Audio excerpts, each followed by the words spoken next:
This is what Gemma does when she doesn't think she's going to stream because she's forgotten. She's an idiot. It's true. This is what happens. So hello everybody. Good morning. Welcome. Happy Saturday. I have to mute because I'm set to double shenanigans. But Gemma apparently has decided that it's acceptable to show up late for stream. She's tardy. I think they say tardy in your nation. No, you say tardy. Oh, we say tardy. What do you say? Do you just say late? Late, yeah. Oh, okay, she's late. She is late for stream. Not only is she late for stream, but she showed up for stream with a snack, and she did not bring enough for the whole class. So it's possible that many of our viewers... Oh, I have to advertise. But it's possible many of our viewers... food of my people. The food of you... Yeah, I was going to say, I feel like many people know... it's from past... Oh, It's amazing. that is amazing. I wanna do that. I know. Do you know what? That is one good thing about coronavirus is I don't think I'd want to be locked away anywhere else. I think the gerbils want some pasty. Do the gerbils want pasty? I'm gonna paste it. Oh my god, they do. Oh, They do. dear. Well, will they eat anything, or do they particulate like? I don't think they're supposed to eat this, so I'm just giving them a taste. This is probably not. Oh, and one of them likes it. The other one is not so sure. Oh, she's going for it. It's probably not good for them. It is. It might not be so good for them. I gotta be honest. I could be I'm wrong. going for it. Hold on, I'm logging into everything for a minute. Yep. Because... Peter trying to take down our stream next. Yeah, I'm working on. Wait, who's taking down our stream? What? Peter? Oh yeah, because you're abusing. They're already in a cage, Peter. One of our YouTube viewers, a big mate, which you actually, I should find a way for you to be able to view both chats. But a big mate says a pasty house is in my top 10 locations to be locked in. Oh yeah. Is that good? I mean, I've had pasties. I was fortunate enough. Gemma permitted me to visit her house once, and never again. I was thrown out unceremoniously. But hello, I really like pasties, but you know, part of me wonders if it's just because I've grown up eating them. Like, so I I will say, there's always a love you get for like the food you ate growing up. It's either a love or a hate, depending. But like, there's always a special emotional bond with the food you ate growing up. There are foods I ate growing up that are really not particularly special. Like if I show them to someone, they'd be like, okay. But like for me, they're meaningful because you know I ate growing up. But yeah, someone we were talking about pasties actually is here, right? But I will say I ate pasties. And those were pretty good. Like I see why people would be into these. Those are pretty good. And also now I might be getting my history wrong. But I believe from my research that pasties actually kind of made it around the world. I did. For some reason, people from the UK winding up in various places around the globe, a reason we could not possibly comprehend. They must have been lost. No. To be fair, my people were not evil. My people were miners. So we got sent to places like Philadelphia and Mexico. Oh, yeah, for that. So this is a mining food, right? That's why you have like this, so that you can hold the edge and eat the insides without getting your dirty hands on the insides, because you know you're coal mining, right? Oh, really? Yeah, or you've got like that crust. Or you've got like dynamite, yeah, and then you could just throw the crust away. That actually is really practical. It's like a sandwich, but a hot one. One that you have a disposable portion. No, that's the thing. It's more than a food. Like there's like a whole cultural history to it. Yeah, so yeah, the whole crust you wouldn't eat it. You just hold it, and it'd be bigger. This is a small one, but it'd be bigger. Well, if it was needed for that practical purpose, you probably want to make it pretty big so that you could easily get a good grip on it. I think it's a little funny. When I was a kid, you actually got your dessert inside as well. So half would be like a steak and onion, and then the other half would be apple. What? And then there was this glorious point in the middle where the two flavors mixed. I loved that point. Can you still get those? That actually sounds incredible. Now, I've only ever had them handmade. You probably can't buy them in stores so much because they don't like, you know, they're pretty. It's harder to make that way. I bet you have to be really careful in how you cook it to make sure it all comes out even. Yeah. But like, what I think is a little funny, although not actually so bad, is like nowadays we're all very sensitive to like food packaging waste and like we don't want to waste. But like I feel like those old crust pasties, although again to be totally fair, the crust is like biodegradable, like it's not actually harming the world, but it's food designed to have a chunk of waste that you throw away, which is kind of funny.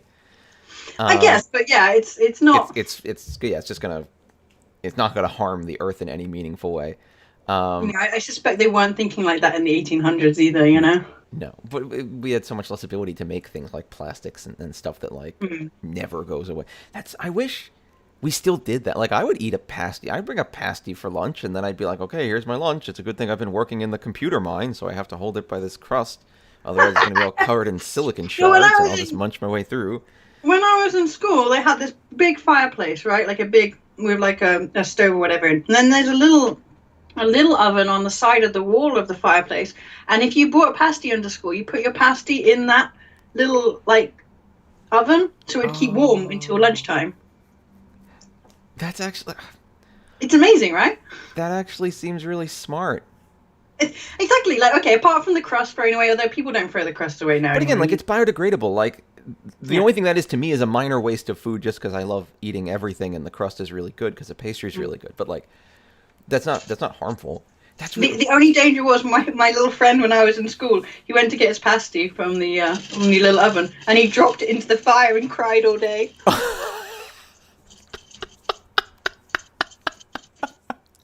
It's funny how those weird stories stick with you. I was like, oh look, Daniel dropped his pasty into the oven. I might cry all day if I drop my pasty into the oven. It's hard for me to get. You can't get pasty. You know, honestly, you could probably make a really good living making and selling pasties here. You could call it like, you know, authentic British street food, and then you charge like $20 for a pasty. Oh, I think New York could be ripe for it. Oh, you know? yeah, we'd buy this shit. I just set up close enough to the major banks.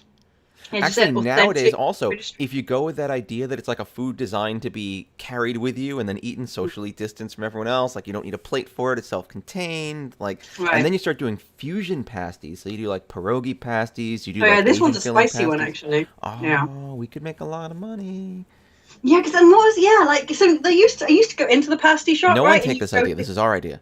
This is our idea. It's our idea. Copyright. I used to go to the counter, right, to buy pasties, but now because of the social distancing, they've changed it. So you make an order at one window, you just walk around the corner to the other window to pick it up. You basically the perfect social distancing.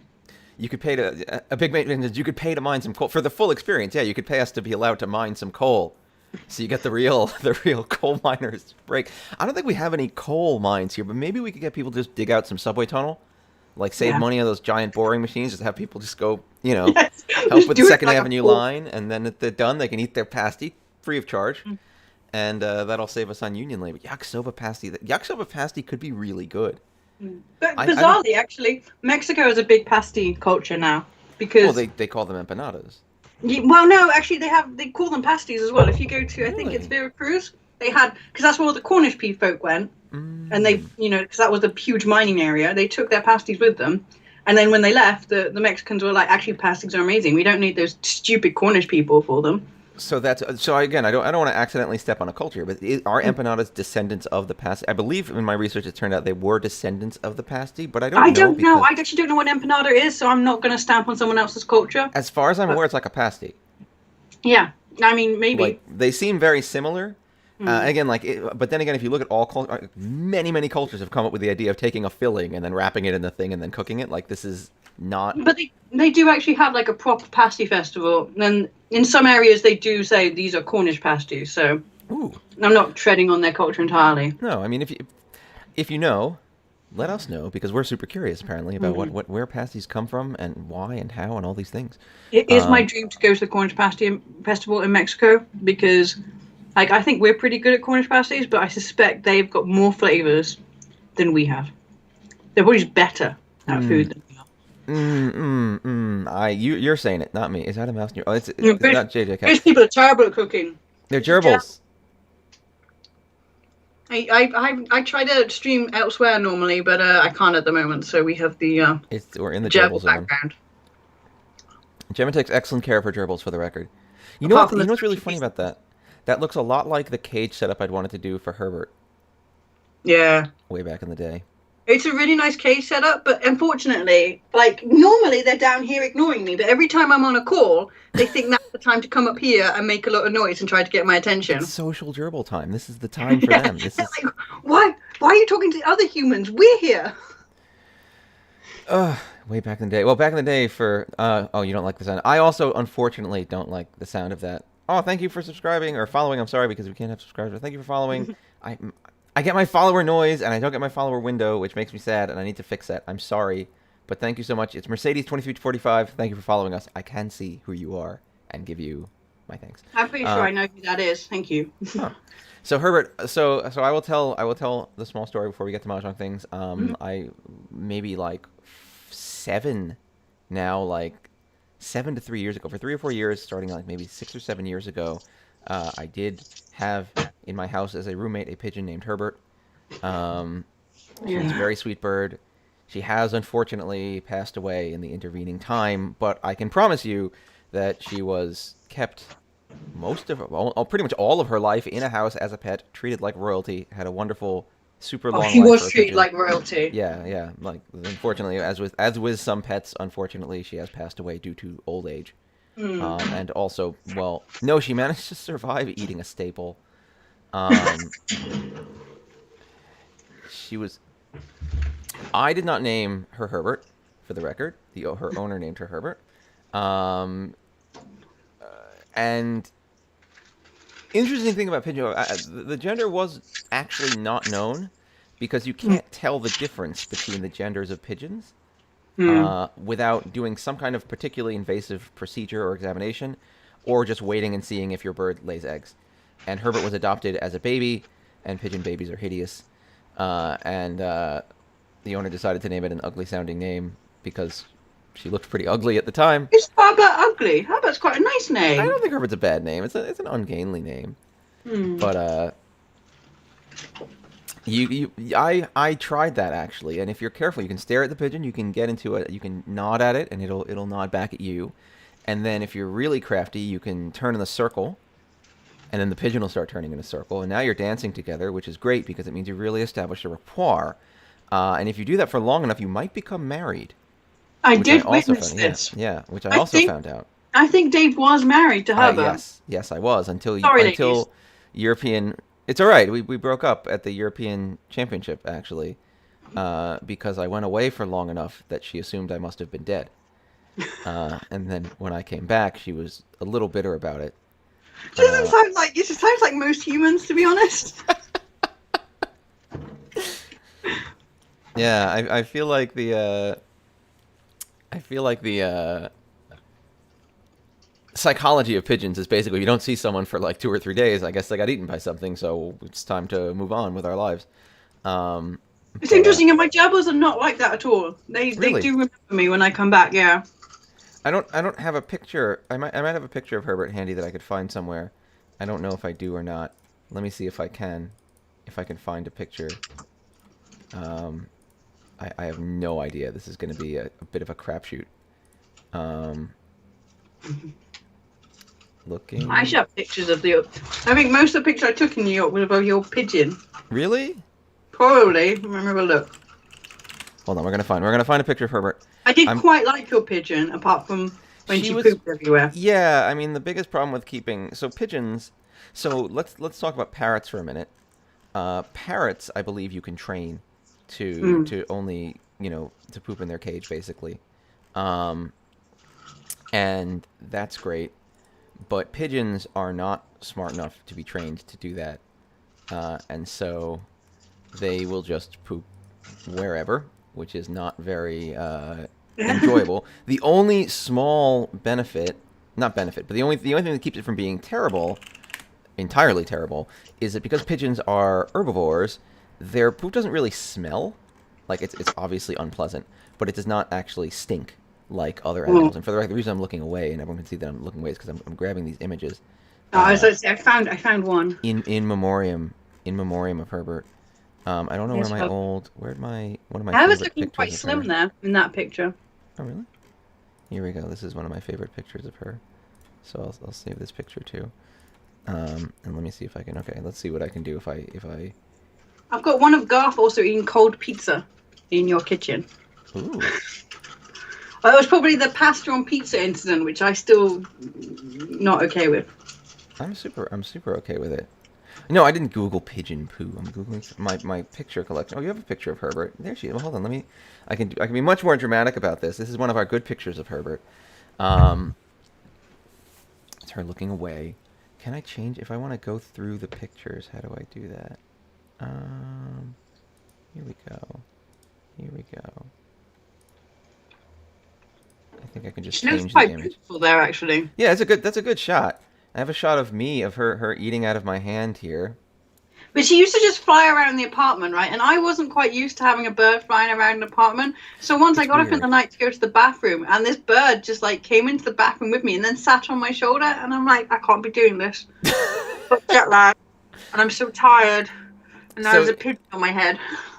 so she never properly learned to fly. For the record, that is me in the picture. I'm not revealing some other human who's not me. But she never properly learned to fly because she was adopted as a baby, and so flying was like absolutely baffling and terrifying to her. She got better at it because I think this apartment was one of the bigger places she'd ever lived. But she would basically just like jump off of a thing and then, in terror, like flap her wings and hope she got to the next place.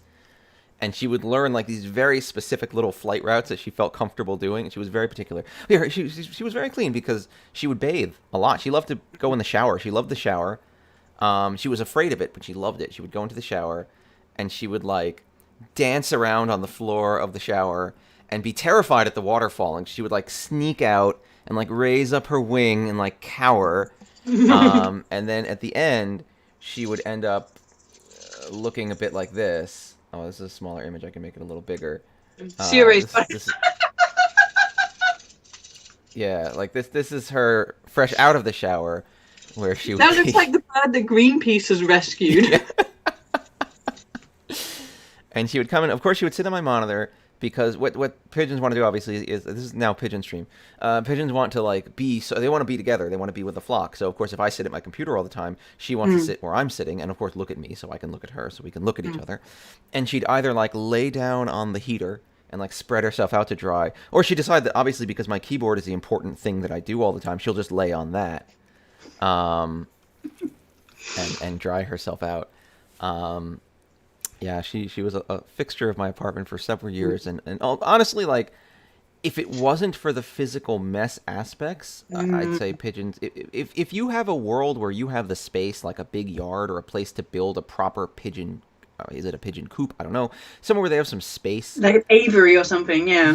Yeah. Pigeons are very sweet animals. They're very nice. They're fairly social. They're fairly pleasant. Like, they make very nice pets. It's really tough in an apartment, even though, like, we had a cage for her.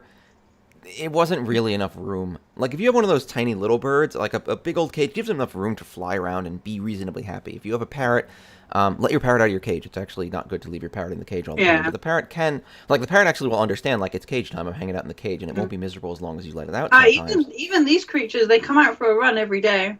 Yeah. But a pigeon, like, it's really hard to get a big enough space so that they can happily live in the cage. But if you let them fly all over, they just poop wherever they are because they don't think twice about it.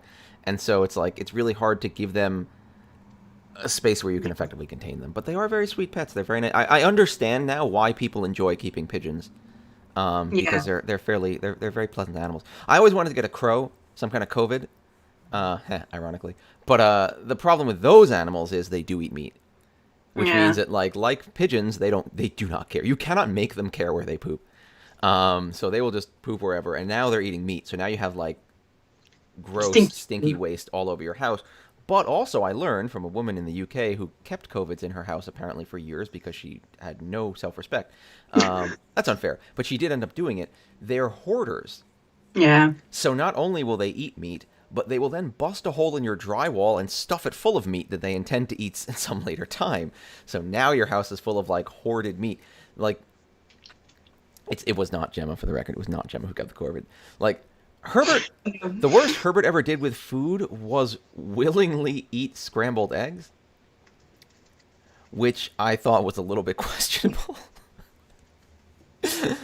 But otherwise, chicken eggs. I mean, she was very convinced that the camera on my phone must have been some kind of seed and would like aggressively peck at it as if she could eat it, and then be very distressed that she couldn't. Yeah. Otherwise, she would eat seeds. She was afraid of rice for a long time until she figured out rice was delicious. And then she was very happy to eat rice. She was afraid of bread for a while, too. We had to teach her that bread was not scary. They're not naturally curious animals, are they? They're prey animals. They're naturally afraid of everything. Everything Well, I mean, these are prey animals, but they're fairly curious. Like, no. Maybe she was just particularly scared. Well, I don't know. I don't know how birds are, but these animals are quite bold. But then I don't know. Like, she was saved from the wild, though, wasn't she? She fell out of her nest as a baby. Yeah, whereas these have been domesticated for, decades.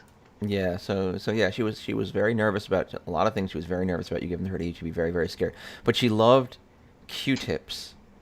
Well, because the way pigeons work is the male pigeon has to go and do the job of finding twigs and things to make the nest out of, and he gives them to the female pigeon to then, deliver and build a nest out of. And so if you gave her a Q-tip, she'd be thrilled because you've done it. You've given her the nest piece, and she would go with the Q-tip and she'd fly off and she'd like wave it around and then she would put it down, and that was her nest.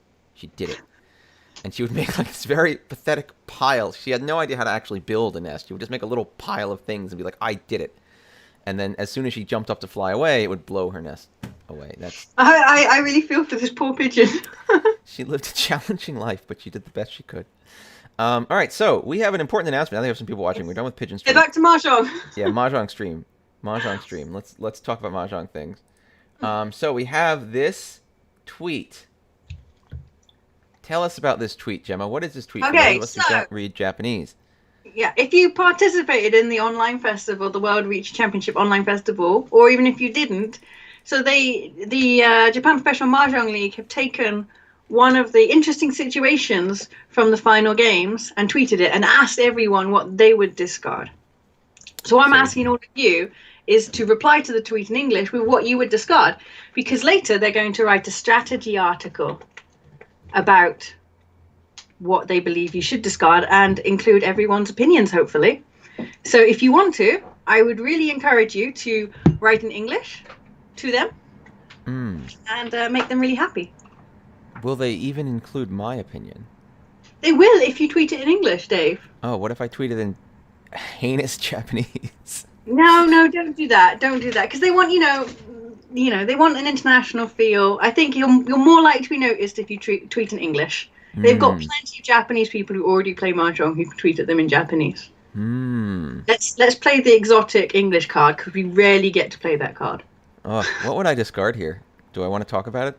Yeah, we can do. I actually can't see it big enough. Let me get up on my screen. Nah, it's just my eyes. What would I discard here? I have a thought as to what I might discard here. My first thought is a little contradictory. Yeah, don't say Chanta, because you've got 2 Dora there. But I want to say Chanta. I know you do, but you're wrong. No, it was not Chanta, but it is something you might love. Sanshoku 789. Sanshoku 789 Sanshoku. I see the option. I certainly wouldn't want to be losing it, because you're going to have to find a Yaku here to use those 2 Dora, right? Well, exactly. That's what I'm imagining is I'm not discarding either Dora ever. I probably don't want to count on drawing the 3rd. So the highest probability outcome here is that Dora. Those 2 Dora are my pair. End of story. In that case, that means those 2 7s are going to have to do something. They're going to have to turn into a sequence, or maybe I'll draw the 3rd, but like they can't hang out. The 2 9-sos are also going to have to do something. But, I am a hesitant man who does not want to slam dunk his chances of winning this hand. If we look at this 4-pin, the 4-pin has been discarded as drawn by... Now this actually, maybe this works against me, but it's been discarded as drawn by not by the dealer, sorry, by West and North. They did not care when they saw this 4-pin.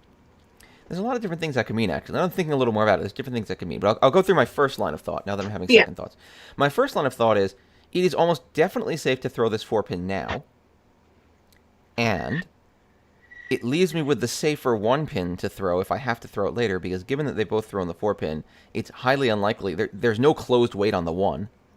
So it's high, and there's already 1-pin out, so it's very unlikely either of those guys are going to end up on a wait for the 1-pin. And South already is the 1-pin safe. So I'm keeping like a safer, edgier tile. But then again, that 4-pin is now overtly safe on 2 people. However, South could still want the 4-pin. So, I don't know. I'm throwing away my Itsu chances. Do I care? If I had another tile, like if I had a 5 or a 6-pin, I would say it would be silly to throw away. But maybe I'm aiming for that Sanshoku. But maybe aiming for that Sanshoku is going a little too hard. I think... I'm probably aiming towards throwing the 9 bamboo. Because I want to keep all the options open. Yeah, the only concern I have is I really feel the bamboo suit here is dangerous. No one has touched... Well... There's 3 bamboo up there from the West player. I fear that maybe they're now Tenpai, because that's a significant change in their discarding um, style. And in the flow here, it's all pretty normal, and then that 3 bamboos come out. That 6-pin is a little weird. The 6-pin as well is concerning that they've thrown from the center of a suit like that. So I'm very Yeah. concerned about the 9 bamboo. If on the 3rd discard the 6-pin is the least valuable thing they have, like that's problematic.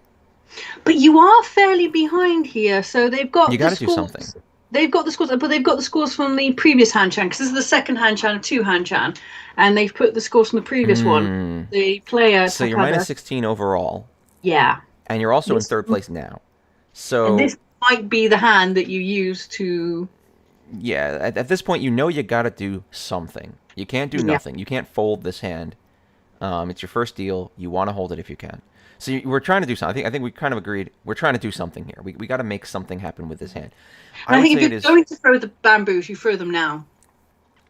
It is true, in my opinion, that throwing the 9 bamboo is going to leave you the most possible potential in the hand, because the only thing you're getting rid of is the ability to draw the 3rd 9 bamboo to complete that set.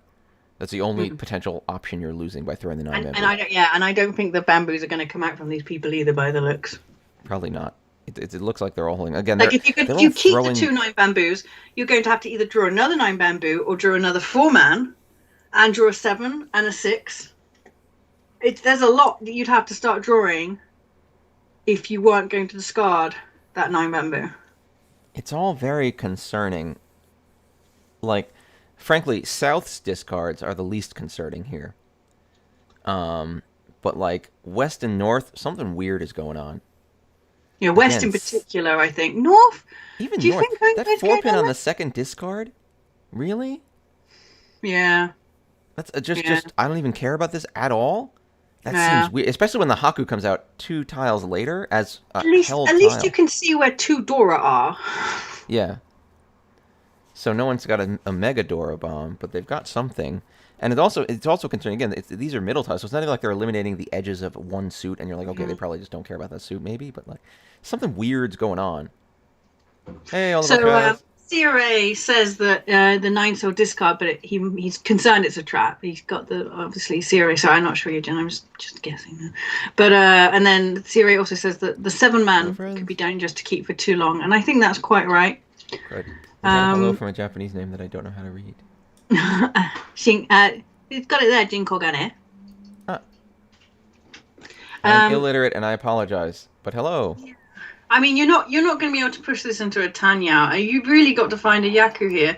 So I think you've got to make a decision. Are you going to go for it? I mean, you're not going to be able to push it into a Tanya, but it could slip there. Oh, you've got a lot to get rid of there. Yeah. Well, but discarding the 9 bamboo here also in no way impedes that possibility. No. Even though I wouldn't rate it as a high. I wouldn't rate it as like what's happening here, but you haven't stopped it. You. I was waiting for you to say something like we could do a stealthy Cheetoy. No, you can't. We do not have the raw material for that. Yeah. No. I think it's got to be the 9 bamboo.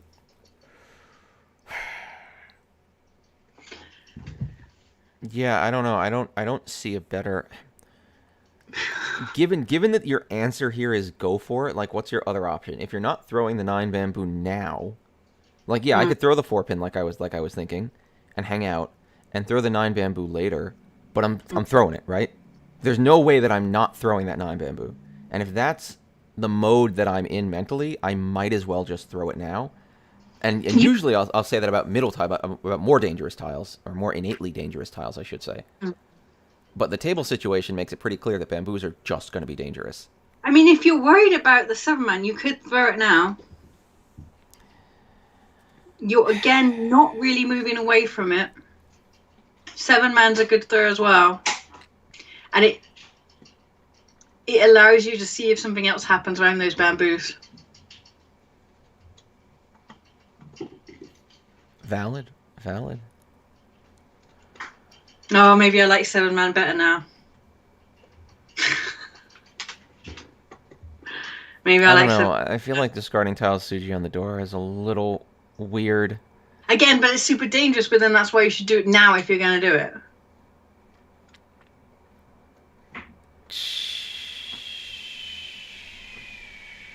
There's something I don't like going on. Well, West is still changing up their hand. So if Nomos here is the one who's most likely probably to have a... Oh, no, actually, I'm lying. North could easily have a 5... You know, actually, no, they could all have a 5-6 shape. Yeah. All of them. I'm not so concerned... for the 7-man, I'm not that concerned about West. Because that 3-so made it all the way until now, right? And that's been the last way they've changed their hand is by throwing a 3-so. So, like, unless they have some kind of just straight up very fortunate Pinfu Dama shape, like, I don't know. I don't feel... I feel like West is, like, getting somewhere, but isn't there yet. But North worries me a little bit. They're either Ishanten or Tenpai, I have to be honest. I wouldn't say they weren't Tenpai. What is concerning me also, I can't see any 1-man out. Even though there's 3 2-man out and 1 3-man. Yeah, Someone has to have 1-man knocking about, which suggests that we're not looking at Pinfu hands here, which means that we can't start applying Tsuji. Or the 1-mans are just still on the wall. There's 37 tiles left in the wall. I like they replaced that with the 37. That's nice. Yeah, there's 37 tiles left in the wall. Oh, you can do that on the settings, actually. That's possible. Oh, that's neat. Yeah. But, like... See, like that if you like. But, yeah, no, it seems... I mean... Either someone's got 1, 2, 3, or they've got a pair, or they've got, 3 of them. There's not that many edge tiles out, actually, if you look. I mean, so South players play quite regularly, but as you said, North and West, and you said that you're concerned about them, and they are throwing quite a lot of inside tiles out. Yeah. This is actually a really risky situation to be in. Yeah, because if you throw the 9-so, and they are going for... Yeah, you could be handing them the Chanto. You could be like, here, progress your hand. Pretty much the Junchan they want. In that respect, the 7 is safer, but again, there is no reason that someone's... I don't think anyone's sitting there with 2-3, or, it's unlikely. So it'd be a 5-6 shape. It's quite likely that someone's got here. I mean, they'd want to keep it. Also, looking at North, I could very easily see... Maybe, I might be overreaching in my interpretation. But let's say you had a 2-5-8 in your hand. You cut the 2. You do some other stuff. You draw a 4 or a 6. And now you cut the 8. Yeah. That's easy. I mean, that's classic Ura Suji. Yeah, so like that makes me feel if he took both the 2 and the 8 out from the center of his hand before the Haku even. Which means that the 2 is just obviously not useful. What is concerning, though, is that if he had a 2-5-8 shape like that, why would he throw the 2-man or the 8-man after the 4-pin? Yeah. So that 4-pin discard suggests that he really knew what he's going for already. Yeah, he knew that 4-pin had nothing to do with what was going on in his hand at all. Yeah. Something's dangerous in that hand. That is a dangerous hand. So Sire says choice would be 9 bamboo into a direct 7-man discard, regardless of what I draw. Oliver Busty says, yeah, bamboo feels super serious on this board, but maybe it's still too early enough to drop the 9. So I don't think it's very early. I mean, at this point, you've got to anticipate what we're at our 8th discard here. You have to anticipate that someone is Tenpai.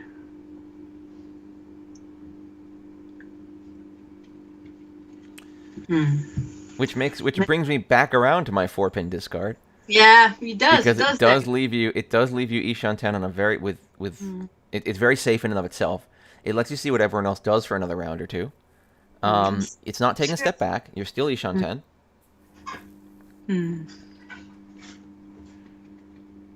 Oh yeah, sorry. Siri says he don't think you would drop 2-man when it's 2-5-8 because the door is. You probably drop the 8 first. No, I would say you'd still drop the 2 because if you've already got something which is directly adjacent to the door, the 2 is useless, and you're just keeping a tile that could become dangerous for someone else if they get a 3-4 shape. So if you've got 2-5-8 and your door is the 4, I think the 2 as a first discard is a good discard personally. Because you've already got the 5 to lock in the door. You don't need that 2 in any way, shape, or form. But it has the potential to become dangerous very quickly, whereas the 8 does not. Let me see what the Japanese Twitter thinks. So Seke, who was another one of our top performers at the event, said that they would throw the 7-man. Alice, whoever you are, if you can see me, which I wrote in English, which makes it even easier for me. She says she's a beginner, and she says she throws an 8-so, the 8 bamboo. To get into Tenpai, you'd have to discard a 9-so or an 8-so eventually. This also look dangerous, so I'd rather discard one now. She says she's a beginner, but actually this reasoning is much That's a reasonable overall instinct. Yeah, I'm like, Alice, if you're watching this, I would not call yourself a beginner anymore. This is definitely beyond beginner. Yeah, if you can look at this board and say that the so tiles are dangerous, that means you are at a point definitely beyond. And she goes further, which makes me say you're even further along that line than beginner. She says that the 8, she'd rather discard the 8 now. A9 is more receptive, but the 2 9 bamboos might have a higher deal-in chance on the champon weight. So, when you're waiting for a triple somewhere, and seems safer to discard to the other players. So that's really, I mean, that's really quite advanced thinking to be considering how likely the other players on the board are to throw something into your ready shape, which is really brilliant. We have another Renmei Pro here who also agrees with the 8-so. Interesting. Yeah. So he says he would not consider the Sanshoku. You'd be hoping to extend the 7-man area. Gosh, it's difficult to read Japanese on the fly like this. I'm sorry, because especially for mahjong, like so much of the Japanese is just katakana, katakana, katakana, which is not the easiest thing to read. Yeah, the tiles turn orange and fall. The bakelite tiles, a lot of people are saying 7-man. I think the greatest answer here at the moment is 7-man. And a few 8 bamboos, although all of them are mentioned. But yeah, so what I'm going to say to you is you should definitely go and comment on that tweet. I should share the tweet link, shouldn't I? Oh yeah, we should share the tweet link. Yeah, how do we do that? I can put it in the chat here. Yeah, you put it in the chat. So go on Twitter. Go on the Twitter, like I'm Fish 72 now. Go on Twitter and type out your answer in 180 characters, is it? To JPML. And when they bring out the article, I will make sure it goes into English. And hopefully some of you will be featured, which will be really super cool. Exciting. I might go at it with my 4-pin idea. Yeah, do it. I think there's some validity to it, although it does leave you sliding into a more dangerous situation, as these tiles people might want just languish in your hand. But I don't know. I don't. Do you know, it's really difficult sometimes to say whether you'd go real hard. Like, I'm looking at this and I can tell that, depending on my state of mind that day, it might go either way. This is one of the things I've been having more difficulty. Well, I've managed to improve I got some really good games in over the last 2 weeks, but certainly I have had points where these are the kinds of hands that I misplay badly. And I talked too hard. Sorry, go ahead. Yeah. It is tough because there definitely are times where you just like charge forward and like and it doesn't necessarily work. You're not that close to you're still 2 tiles away from Itsu, and that's why I think you joined us after we talked about Itsu. I don't know. Yeah. It's possible, and that's part of why I feel like throwing that 9-pin is kind of good, or throwing the 9-so gives you the advantage that you keep the Itsu option open, so that if it keeps coming, like it can happen. It's 2 tiles. I don't know. There's a lot of options. Yeah, the 7-man's not safe either. If you want to be safe, the 4-pin's the safe one. And you're not going backwards with the 4-pin. It's not like drawing the 4-pin really. It's not taking you closer to Tenpai. It's just taking you closer towards a Yaku. Yeah, it just prevents you from Itsu. And for raw efficiency, I do feel like the 9-so is probably the best way to keep your hand moving in a forward direction, no matter what. Because you lose the least options. But I don't know if that's good enough from a safety perspective. The last thing you want to do is pointlessly deal in, but maybe the answer is you're just going straight ahead and you don't care. And the next option is, okay, so let's say everything goes great, right? Let's say I got the 4 and then a 5 and then a 6. Awesome, right?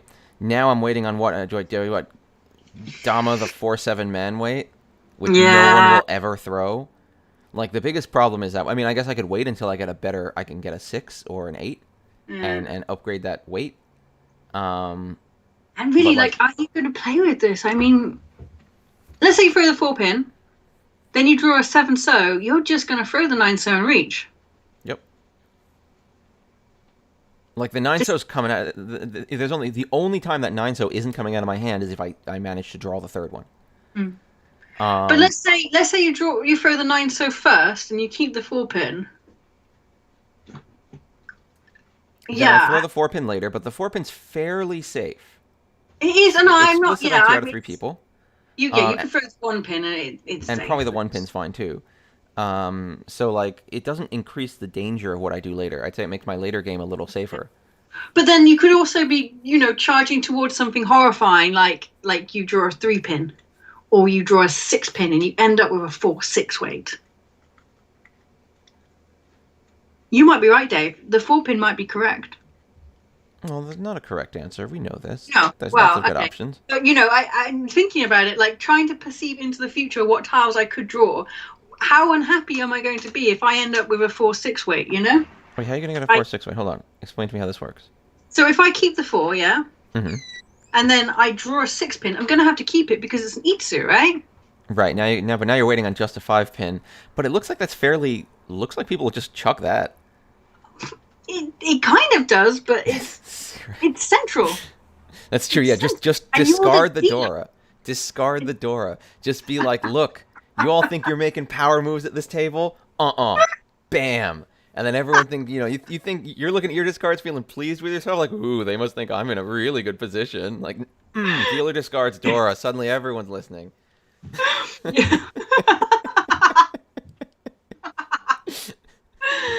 That, for the record, is a bad suggestion. Yeah. So Oliversty's also going, I want to keep the Itsu. They are the safest tiles, and you could end up in a situation where you start dismantling it, you start running towards it, and then you're like, oop, nope. Yeah. I mean, please be careful with suggestions like just in general. I know there's a lot of people who really like that, like, play the players, not the game mentality. And there might be some moments in your life where that will be effective. Oh, yeah. This will not be one of those moments. I guarantee you. This is not one of those moments. If you do this on a table like this with players of this caliber, they'll be like, what's wrong with you? And do you know what the problem is? And I got caught out myself doing this at the Yukon Fuji Cup. I was playing like a bit of a dick because I thought I could play the players that day for some reason. And I did something shitty like that. And Garth was watching me. And afterwards he said, you do it once, it's fine. But they'll never respect you again because they catch you. Yeah. And it's a lot like poker, right? Yeah, like you can get away with a big bluff once, but if you do a big bluff every time, eventually people will just be like, yeah, you're bluffing. Like, we know. And the problem is, it has to be a good bluff. Like throwing a 4-man here would not be a good bluff. Yeah. No, do you know? That would be hilarious. I've been playing quite a few Mahjong games, not on Run on some other things. And do you know how many people throw Dora on their first discard? And all I can think is, oh, you hate points then? Yeah, it has baffled me just to be like, oh, I guess you don't like points. That's what you're telling her. You are allergic to points, and I should keep points away from you because otherwise you're going to get hives. It's basically, and people need to think about it. It's a whole doubler for your points, right? You wouldn't throw away, like you wouldn't get Sandshoku and then throw it away, would you? Like, there's no way you do that, but that's basically what you're doing with a Dora. You've got points in your hand and you throw them away. I definitely went through a time when I would play that way, like, not that way quite, but like, 5 is the first discard as a dealer, or something like that. Both to, like, I don't know, it was definitely an exploration of the wonders of Chanta. When can you make Chanta? When does it work? But also, like, it is an oomphy play, and when people pay attention to what you're doing and they see your first discard as a dealer as a 5, they're going to be like, whoa. Is something going on there? But it's true, like, you have to live up to your bluffs to some degree. If you're not doing something like 50% of the time at least, people are just going to ignore that signal. I mean, if you're on the top of the points as well and you start doing that, people are like, oh shit, Yeah, like, why are you doing it?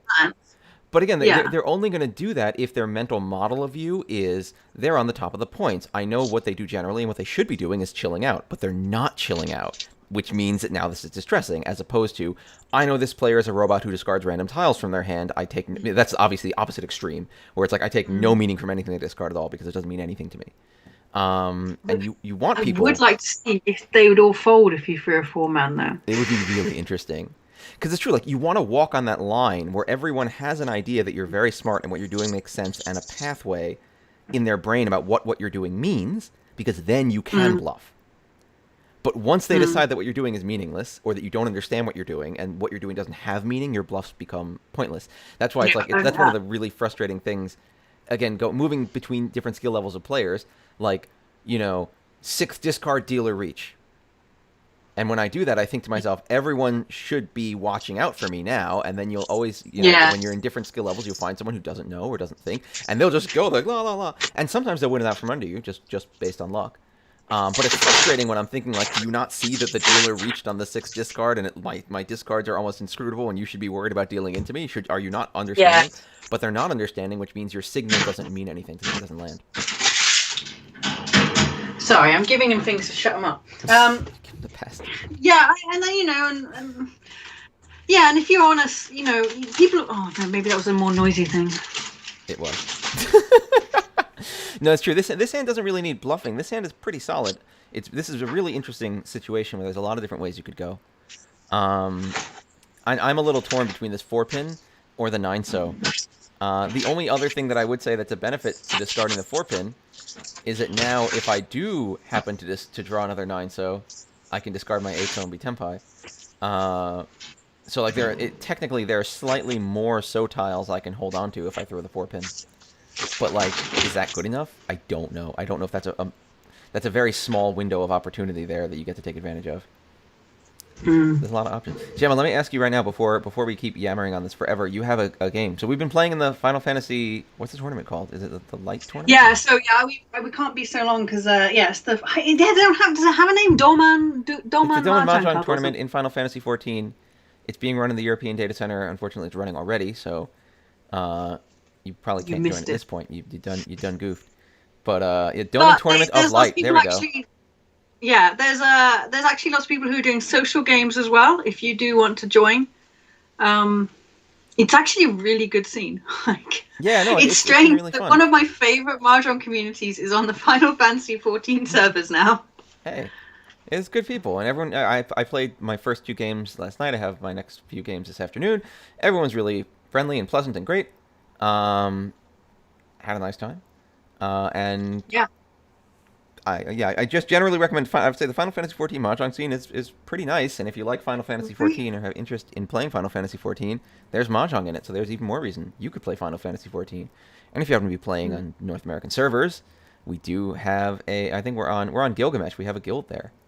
Or I'm sorry, it's a free company. They've managed to build a community that's free of a lot of that kind of posturing and competitive behavior. Like healthy competition is always good, but there's on some of the Mahjong communities, some of the competition has become a little bit toxic, whereas none of that has happened. I mean, I think it's partly a hangover from the fact that the Final Fantasy 14 game itself is such a positive community. Anyway, I've rarely had bad experiences on there, and the bad experience have been mostly designed by Square Enix, I've noticed.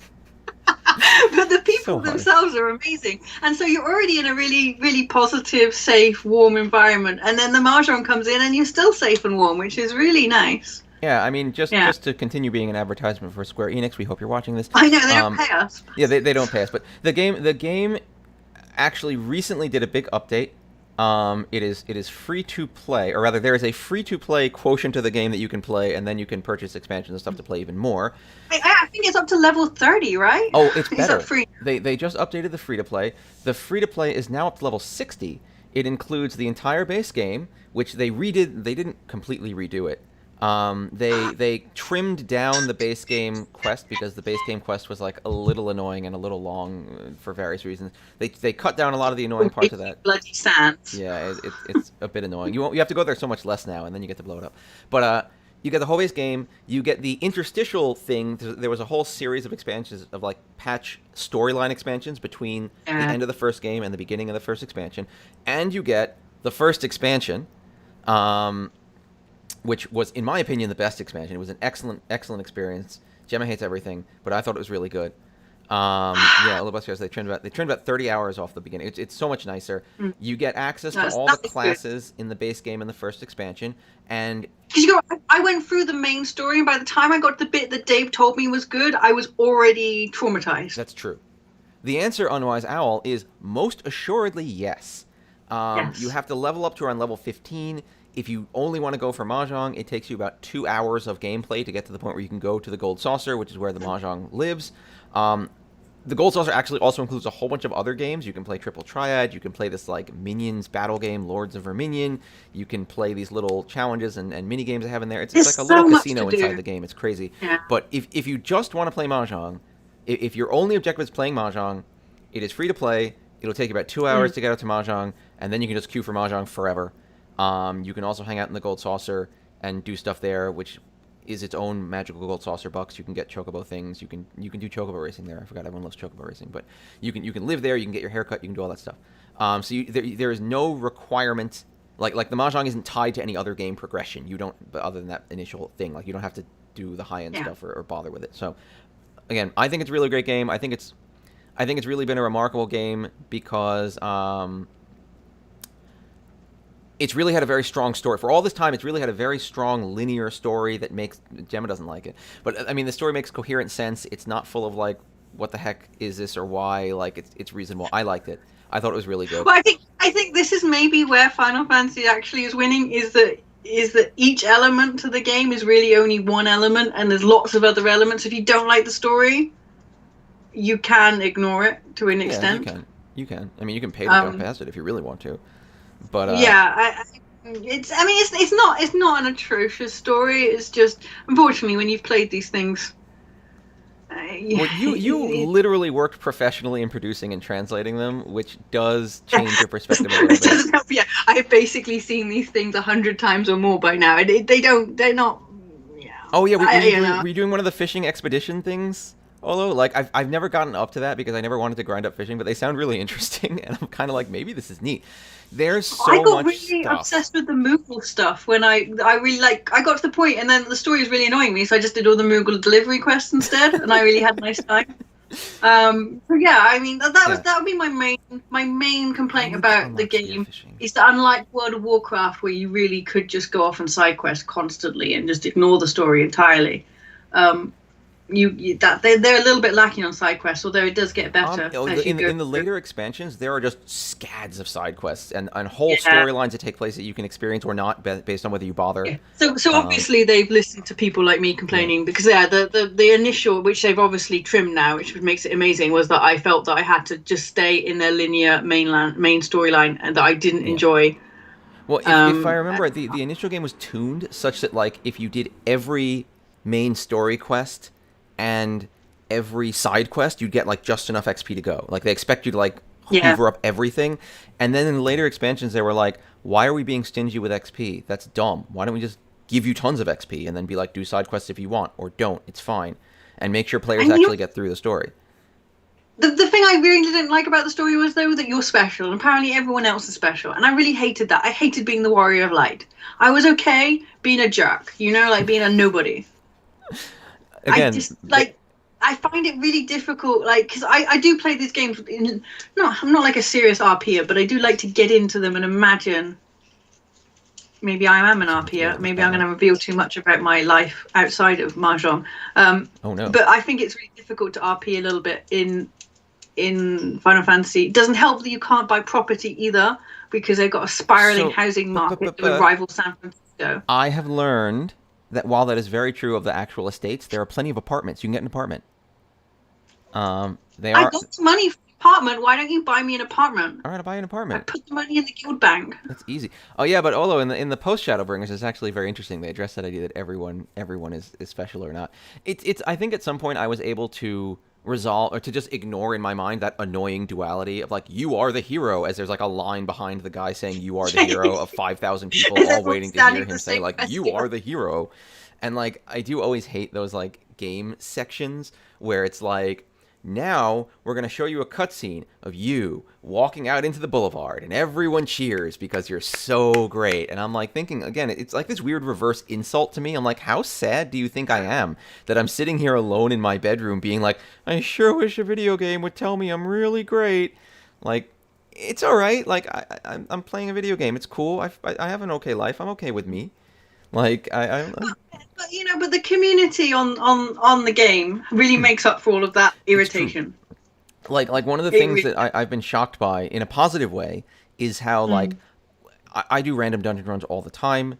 I think maybe one time out of 100 will I encounter someone being particularly rude or like not ignoring everyone, or when I'll often encounter new players or people saying, hey, it's my first time, and it's like, cool, we'll have a great time, and people really do act constructively. I've done like trials where like we've wiped 5 or 6 times in a row, and like after in fact the latest trial, really awesome, genuinely challenging especially for a public group trial, but like every time we'd wipe, someone would be like, all right, so at that point we got to make sure to do this in a constructive way, and then we do it and we get further, and like everyone was really just positive about it, and I was like, wow, this is really cool, because a lot of times in video games people are just jerks.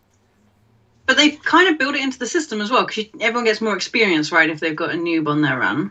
You get some bonuses for having a noob around, but I think it's, I don't know if it's just something they've done culturally in general, or maybe because the game is very playable solo that people don't feel. I don't know. I'd be very interested to talk about it in depth at some point. Maybe not right now, because I don't know if this is the best venue. But yeah, no, and the Mahjong's nice, and there's lots of I actually really like the dialogue they wrote around the Mahjong game as well. I think it really entertained me for some reason. It's really it's a little bit, like all of the stuff in the Gold Source is a little bit tongue in cheek anyway, but the Mahjong did not disappoint either. Ridiculous. It's just designed to be kind of ridiculous. Oh, speaking of that, I got to check my Gold Saucer tickets, because I bought Cactpot tickets. I got to see if I won the Cactpot. I won 20,000 in the mini Cactpot yesterday, just before my. I'm so good at those. I'm really good at those. But yeah, so again, I super recommend. I think it's a really cool game. Yeah, so that's why we have to cut our stream short today, because I've got to run off and play one of those games. And I've got so much Mahjong this weekend though, because I've got the Final Fantasy. I played 2 games last night. I'm playing 2 games today, 4 games tomorrow. But I've also got the online qualifiers for the International Online Riichi Mahjong Championship to represent the UK team in the morning. So I've got to get. Yeah, you got to help me. But I've got to get up early for 9 o'clock in the morning to play Mahjong on a Sunday. Let me chat with you about that a little later today. We'll make sure we get that all set up. Because I think I already support all the things you need, so we can just do it. Otherwise, if you're bad at multiplayer, I am bad at multiplayer. I'm not bad. I'm antisocial, is what I am. So like a lot of people, I remember a lot of people loved MMOs because like, well, I'll meet everyone and I'll hang out with everyone and I'll talk to people and I'll join a guild and blah blah blah. And that was never like, I'm not great at everything. In fact, I'm not great at most things. There's a few things I'm pretty good at, but not most things. But I never liked doing that. I'm not a very social gamer. I don't play MMOs to hang out and talk to people. That's not what I enjoy. I'm not saying that's bad. It's just not me. It's not where I go. And it's funny because MMOs, as they've grown as like a genre, have become more and more single player games, which I think is kind of funny. Like if you look back at like the first EverQuest, my first like serious MMO, you needed to log in and just talk to people until you could convince 5 or 6 people to make a party with you, and then you all needed to trek over to a place. Like it was an ordeal. Like even World of Warcraft, like at the beginning I had to recruit people to come and do that bloody Scarlet Keep thing with me. But now, like in FF14, it's a fairly modern MMO where you play through the story single player. All the story quests and stuff you can pretty much do by yourself, or you can summon your own chocobo to hang out with you, and it's just you and your chocobo. And then for dungeons and stuff, you do like queue into a group, but you have a defined role in the group. And again, people are pretty friendly and it's pretty easy. So if you're saying you're bad at multiplayer because you're not like, you don't want to be super social or have to hang out with people, it's an incredibly accessible game. From that perspective. If you're saying you're bad at multiplayer because just in general you like find playing real-time multiplayer, I have friends who are like this, they just don't really like playing real-time multiplayer games where they have to make decisions and do things quickly or promptly because they feel like they're not very good at it. Frankly, I think most of them are fine, but they feel like they're not very good at it. There is some level of challenge, but I will say that the content, they do a good job of like, they should be. They do a good job of grading the content, and actually I think it's one of the other things I think is really cool, is that a lot of the dungeons and trials, they'll have like the difficulty level that you do in the storyline with your run with public people, And then if you're a really serious player, they'll have all these higher level difficulties that you could queue for. Oh yeah, like I spend a lot of time watching people do like high level Yeah. raids and It's- dungeons on Twitch, but there's no way I could do them myself. I enjoy watching them, but yeah. Mythic Raid. Yeah, I'm probably similar. I don't know all the WoW systems, but probably similar. So yeah, it's a great way of making it so that if you are a solo player who's never going to go at it with friends and just want to get through the story, you have a difficulty level you can easily queue for people with. If you want to get into doing the harder stuff, people know you've at least done the basic difficulty level already, so they know you at least know what's going on, so they don't have to like quiz you over like, have you ever done this fight before? Do you know all the things? And then if you're a serious guild, you can Dave's nerd voice. challenge yourself as much as you want. So again, super recommend. The other thing that I'll say Square, before we're watching done. this, and do you want to pay seriously. for pairs? PlayStation Seriously. 5, please, with Final Fantasy. What are we on now? 16? The final thing I'll say about it is if you don't know and you have free time, the amount of content in the free trial is more than enough content for you to know whether you like it or not. Not everyone will like You probably this game. won't pay for him. What? You probably won't need. I mean, I made a character on the light server just to play Mahjong for these tournaments. Yeah. Oh, we're talking about Final Fantasy 14 Chokaiju. But yeah, there's more than enough content in the free area for you to know by the time you sit down, start playing, and you'll know whether you like it or not without having to pay. Just make a character for the Mahjong events anyway. It's really fun. And it's free. So and they meet up. They meet up regularly actually at the tables to play Mahjong as well. Oh, They've really? got a lot of they got a lot of social games going on there really as cool. well. I guess my character will be permanently living in the Gold Saucer now. I hope Mr. Manderville doesn't mind. I know, right? Every time I log on, they're like, "You're not on your I wasn't on my home world, right? Because I had to do some smelleport over there or whatever." Yeah, I had to teleport to Odin, and now my character's been on there for a year, and every time I ask, like, you can leave Odin. I'm like, no. No. Oh yeah, we were just mentioning that they just streamlined the ARR content, Chokaiju, and yeah, Heavensward is so much. Oh my god, Heavensward was so great. It was so cool, and it's free now. Everyone can experience it as long as they can get through the ARR content, which is now like 30 hours shorter because there's much less stupid running around. All right. But yeah. I think play the Mahjong, make a character for the Mahjong. It's really good fun. There's a Discord channel. The people are really proactive in arranging social things. The only problem is you can't watch your replays. But if there was enough Mahjong players on there, I'm pretty sure Square Enix would improve that probably feature convince for them us. to do something. If they realised that lots of people were coming to their game because of Mahjong, suddenly the Mahjong feature would get much better. So just call yourself Mahjong Yaka. Yeah, Imaska, I actually agree with you on that. I think it's really friggin' annoying. Square is not very good at like accounts and logins. One of the other things that's really weird is like, I think they fixed this, but at one point in the game's history, the trial account required a separate trial installation of the game. Yeah. So like that's yeah. Yes, like I had it installed on my PS4, and I was like, "Hey, friend, you should make a trial account and try this game." And they were like, "Oh, cool, I'll do it." And then it was like, "Okay, you have to delete your 20 gigabyte installation and then re-download this other installation for the." I was like, "What? Are you drunk?" Which takes like 2 days. Not for me. But it was just like, this is a terrible, like, Square, this is a terrible experience. Like, have you not ever talked to anyone who designs software where it's like what you want is for people who show any interest in your game to be sucked into this incredibly easy funnel that gets them like going? Like, instead they're just like, man, you got to sign like 50 forms and you got to stamp some things. And maybe this is really popular in Japan. Maybe that gives people the same good feeling that we get of actually accomplishing something. Yeah, and then I wonder if Mog Station's going to make me fax something to them. Please fax us a picture of your bank book. But I climbed the ranks in March. I forgot what Dan level I got to. I got to a really high Dan level, but then because the server I was on, there was not that many players on. Well, they weren't, because I was playing on a US server, so when I wanted to play, there weren't so many players on, which meant it got harder to get games for the advanced tables. But I got up to the top achievement, which is what, Mahjong Master or whatever. Oh, I gotta do Took that. a while. I gotta do that. But it was fun. I really did enjoy grinding it. Like, it's a good experience. Oh yeah, you can. I am saving up, Chokaiju. I am saving up for that giant Senor Sabaton 2 million Manderville Buck mount. I need it. I must have it to show that I have wasted my life in the Gold Saucer. And yes, that's another great Final Fantasy 14 feature I'll mention. Is you don't have to keep making different characters. Your character can be every single class. I actually think that's one of those things about that game that I find to be an astounding happy relief, where like, I was like, man, this is cool, but I want to try something different. And the game wasn't like, okay, do everything over. The game was like, okay, try something different. That's cool. It was great. Oh no, Busty, that's a steep drop, mate. Oof. Advanced tables, I guess. Yeah, because the advanced tables, the drop is fast. I think it's 50 points or something. And each time you lose, it's really fast drop. Yeah. Anyway, Yeah. I think we should probably cut a little Yeah, early we should today. start. Yeah, because I've got my event in 45 minutes. But Yeah, I need to Gemma's got have to get a. herself human and ready for her event. But thank you all for watching as always. I'm gonna I'm going to tweet about this tweet on at USPML. So I guess I retweet this tweet.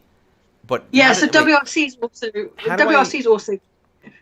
How do I tweet in such a way that it is clear that the tweet that I'm featuring needs to be like I don't want people responding to me. You have to write it with words. Okay, there's so no you can other tell way. me how to do this afterwards. I'll make sure to do it right. But so you can find this JPML. So for those of you who have joined us late, I'm going to jump back to this real quick just because I wanted to make sure everyone sees. So stop me if I'm wrong, but I'm going to say it this time. JPML have tweeted a "What would you discard" with a situation taken from the WRC Online Festival. I believe this is during the finals, and they want to hear responses from you in English about what you would discard here and why. And they are going to write like a strategy guide document article. An article hopefully featuring the opinions of us Westerners.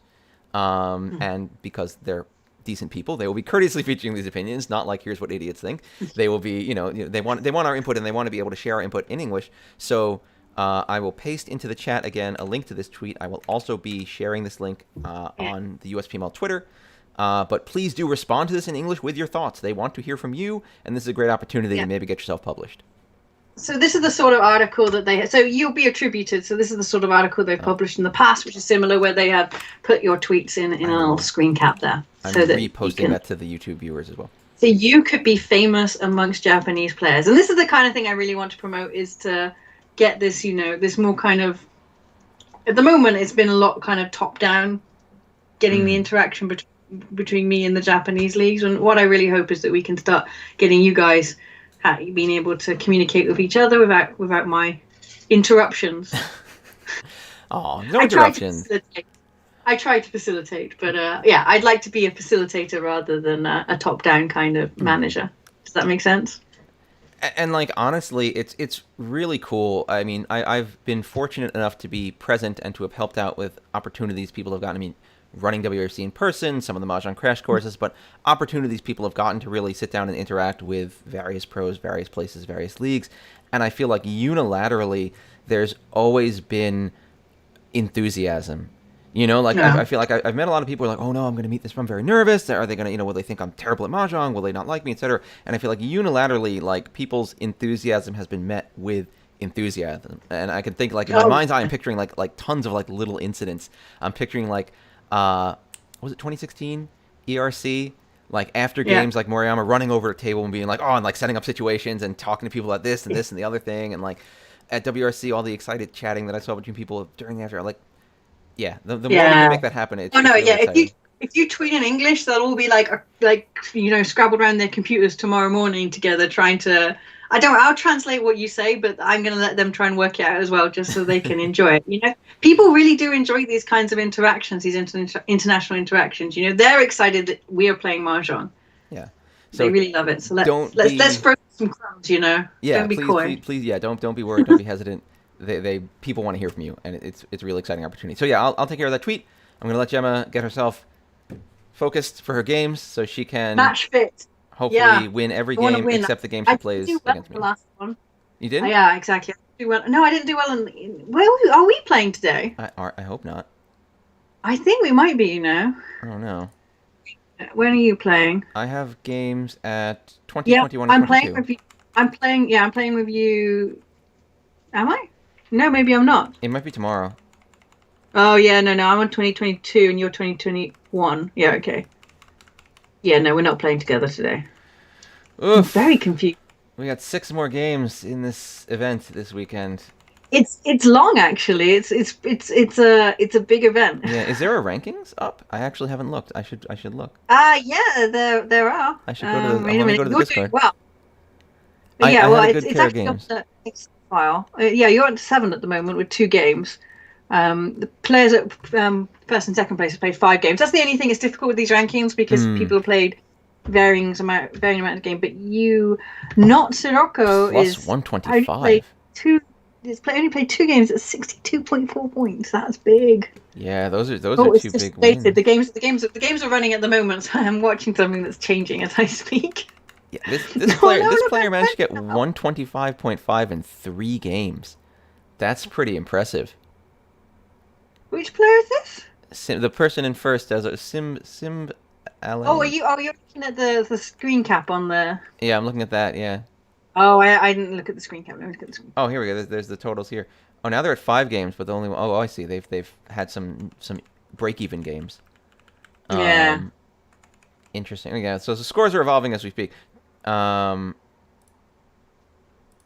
see. We'll see how it goes. All right. Sorry. Let me not totally waste all of your time. Thank you all for joining us. Thank you, yeah, guys. Don't use up all your luck for tomorrow. Thank you, otherwise Owl. Dave versus Gemma is oftentimes Gemma. I won't lie. I'm not gonna go into it prideful because that way, if I do win, I can be all super sickeningly humble about it. We should probably stream our game. Oh, maybe we can see what we can do for tomorrow. I gotta figure out how League's gonna work tomorrow. But Right. thank you all for joining us, and we'll Thank see you, you next week guys. with a more full-size stream. And again, Yes. I'll tweet all the things, and we will get on it. All right, bye everybody. Bye.